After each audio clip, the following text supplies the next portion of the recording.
lekin reyestrdan chiqarishni juda oson yo'lini bilaman. Bugun sizlar bilan o'sha narsani baham ko'raman. Assalomu alaykum qadrli musofirlarim. Bugun reyestr haqida ozroq ma'lumot beraman. Reyestrga qanaqa tushganingiz, nima qilib tushiladi, qanaqa bo'ladi, u narsani bilmayman, lekin reyestrdan chiqarishni juda oson yo'lini bilaman. Bugun sizlar bilan o'sha narsani baham ko'raman. Menga недавно bitta opa iz O'zbekistondan telefon qildilar-da, короче, bednyashka ana работает, короче, уборщицani. Просто уборщицalik qilar ekanlar shu yerda, o'g'illarini o'qishga kirgizgan ekanlar. O'g'illari 18 yoshda ekan. O'g'illarini birinchi to'lov 150 ming qilingan, skoro уже ikkinchi to'lov qilish kerak 150 ming, lekin bola reyestrda. Opa menga telefon qilib yordam so'radilar. O'shandan keyin men bu informatsiyani yig'ishni boshladim. Hamma sabablarini ko'rib chiqdim, muammolarni ko'rib chiqdim. Qanaqa qilib yechimini topsa bo'ladi, yechimini men topdim. U opa bilan birga borib, biz uni yechimini topdik. Opani o'g'lini reyestrdan chiqardik. Sizga hozir buni tez aytib beraman, qanaqa bo'lganini. Siz ham o'sha narsa bilan o'zingizni reyestrdan chiqarsangiz bo'ladi. Не надо panikovать, не надо нервничать. Вообще o'zingizlarni spokойно hal qilsanglar bo'ladigan muammo bu. U nerva qilib, kimdirlar pul to'lamaylar. U opaga bitta Moskvalik bola telefon qilib 27 ming pul so'ragan reyestrdan chiqarish uchun.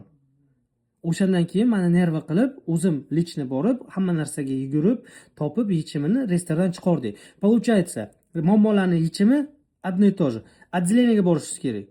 Отделение, полицейский, o'zingizning rayoningizga, registratsiya bo'lgan joyga borasiz. O'zingizning registratsiyangiz, patentingiz bazada bo'lishi kerak. Hamma narsa ideal bo'lgandan keyin bazaga olib borasiz. Ko'rsatasiz, что siz o'zingizda legalizatsiya qildingiz.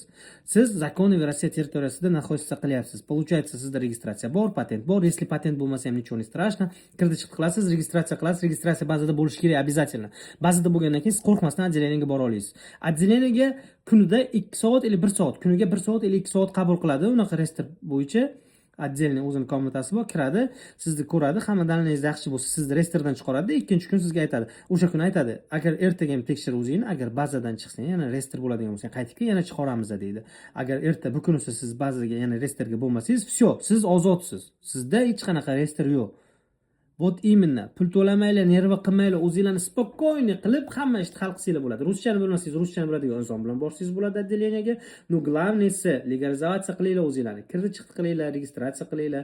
Registratsiya bazada bo'lsa, patentinglar bo'lsa, просто spokойно qo'rqmasdan отделениyaga boringlar. Bo'ldi.